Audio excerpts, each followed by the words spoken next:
Hello, I am JD Milazzo of the House of Night Falcon, and today in this video I'll walk you through how to use the Flambient lighting technique using Affinity Photo. For demo purposes, I will be using an architectural interior photo from a recent commercial project we photographed. This photo was taken while shooting tethered using ProPhoto strobes and a Pentax 645Z medium format camera. We took two exposures, one metered for outside and one properly exposed for the inside, and I will show you how to merge them together seamlessly. Here we have an example of the finished image with the process I will show you completed already. Now if we look at these two source images, I will show you what we will be merging together. Alright, if we look at this one here, you can see this was shot with strobes, with soft boxes, so the shadows are very light. It was left open for 1.3 seconds, and it's a very good exposure for interior. You can capture the detail in ambient light, but the exterior outside, it was a bright sunny day, so the sky is burned out in white. What we need to do is bring that back. If we look at our other image here, this one was exposed for outside. I believe the exposure was 60th of a second. This was shot with the strobes. It was also shot with a battery-powered light, which did not have a softbox, as meant to overexpose around the window here, so I can easily paint in without having to do a lot of erasing and getting rid of artifacts. And the problem with that is, as you can see here, the shadows show up, and we need to work to get rid of those. Alright, I'm going to close this down and show you how to do this process. Okay, so we have Affinity opened up here. We're going to go to File, New Stack, Add. I'm going to select the two images. Open. Now here, these photos were shot on a tripod. The only thing that's different is the exposures and the lighting. So I don't need to click this live alignment. If you shot these handheld, then you'd want to use this and it will do some aligning work. Since we don't need that, we're going to save some time. Click OK. Alright, so it has created our merge here.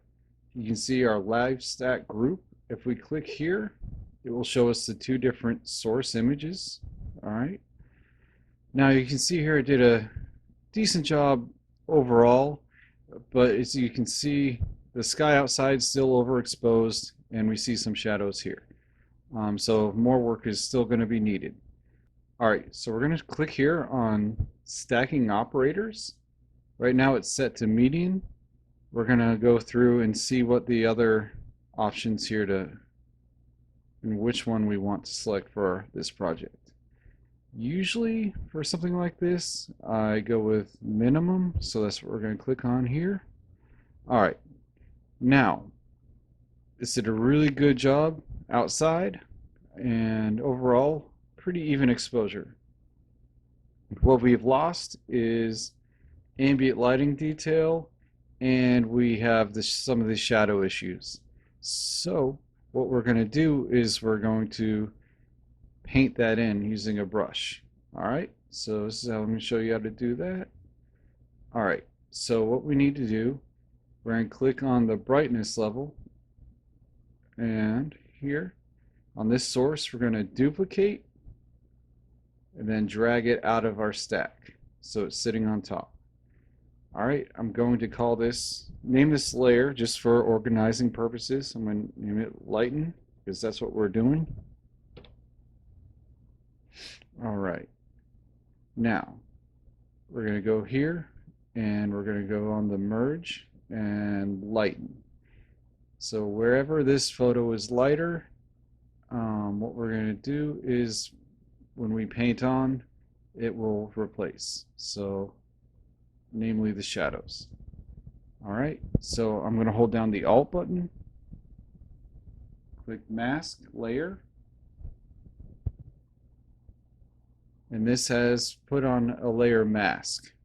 So now we're going to go over here, paintbrush. All right, click on that.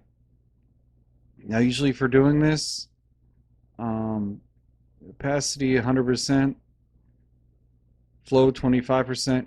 We don't want a very hard, we don't leave hard artifacts here, so hardness is at 0. All right, now we want to make sure color. We want to flip the main color to white. That's what we're going to be painting on for our mask. All right, so we just go ahead and start doing the work here.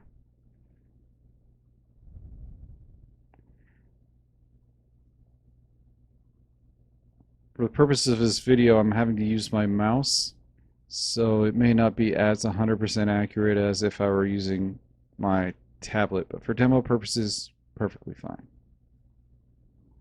So paint in here. As you can see, it's bringing in some of the coloring and lighting from the recessed lighting here. So go ahead and paint.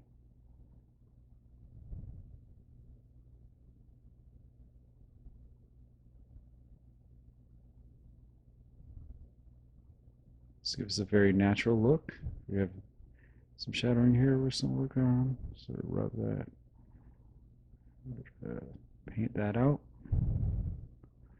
There's some shadows here. Go ahead.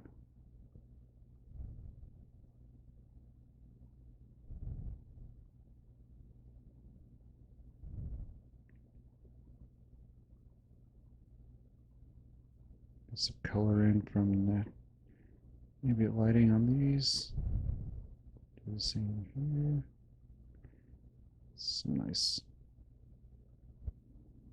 nice color back to this image.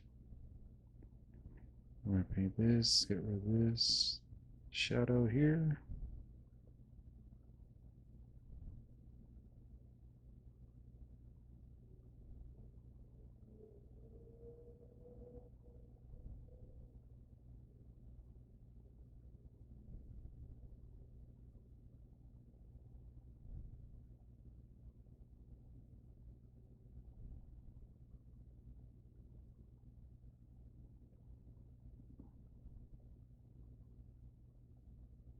Now work on the ceiling.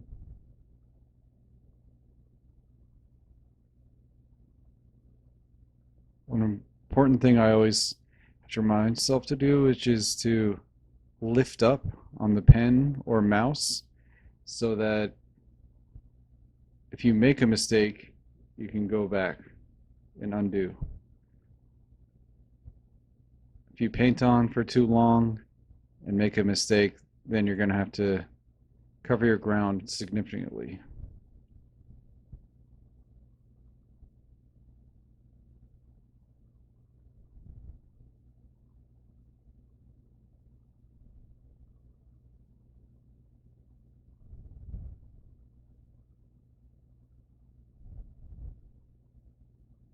Okay, we have to be careful around the window. We don't want to get overexposed too much, as well as with the lights.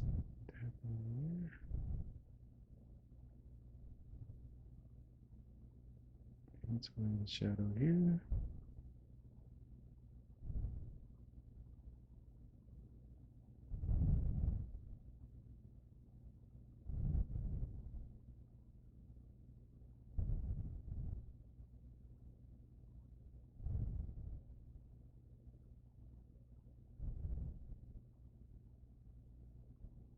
Okay.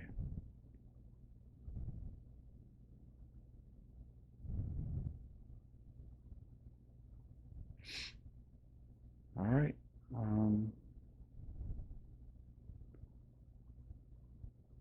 Now I think I missed over here and I accidentally painted a little bit where I don't want to add brightness. So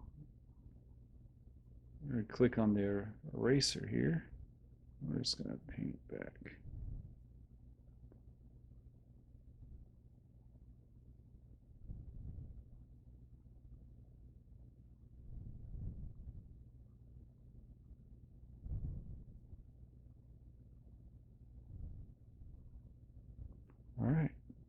paint, just make sure. Still have some detail there. All right. I think for our purposes here today, I think that's good enough. Now the next thing we're going to do in this merging process, somehow we've got a little bit of color skew in the flooring here. So I'm going to go back to the layer that was shot with the 60th of a second, which is going to have less ambient light in it, so it's more likely to be color accurate. So I'm going to use this layer here. I'm going to go ahead, duplicate, drag it on top. Now we're going to name this color.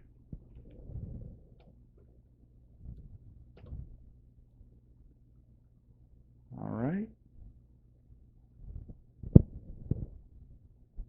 Do an alt mask. Now we're going to paint.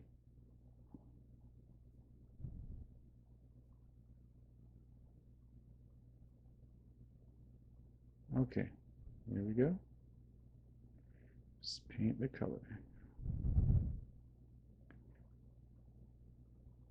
As you can see, it looks a lot more natural now.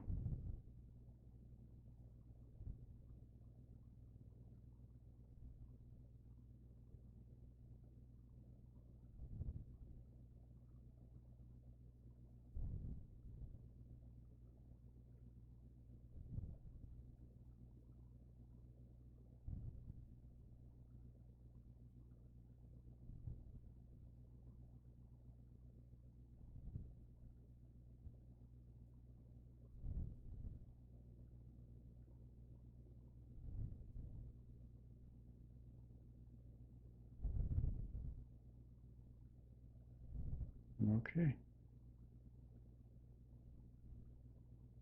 All right, now we are finished. As you can see, this is a much more natural overall image. We took the best of both source images, and we have one that looks a lot more natural in the way you would perceive the room if you were standing in it. One of the cool things about Affinity I really like, and it's a huge advantage over, say, Photoshop, is everything we're doing here is they're on non-destructive layers.